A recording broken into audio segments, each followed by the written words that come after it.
Tara.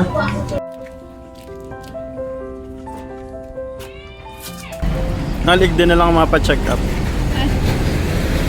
Bastos. Barato lang. Mapa-check up kita sa Red Building.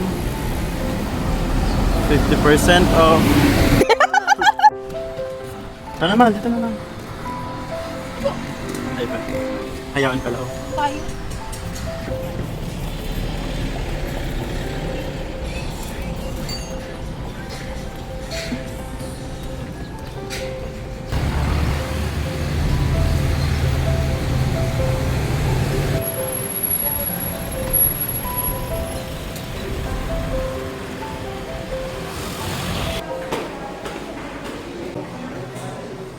Siyempre, abyadon ta ng HMO para mayon na kitang babayadan.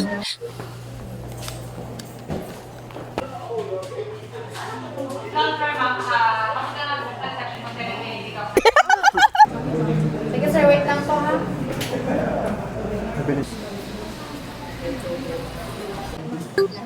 Big D, kinakabahan ako. Naisip ko, mahiling ni Doc si Bambam ko. Yeah. At ini na nga, kaipuhan na nilang hilingon si Bambam ko. Malala pa, nauna pa si nurse, duwa pa sila.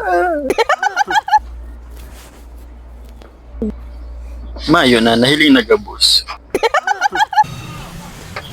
Yan, at dahil mga gurang na, kailangan bayaran, lingaw man sa wallet, mabalik si Mahal. Kasi ako, hirap maglakad.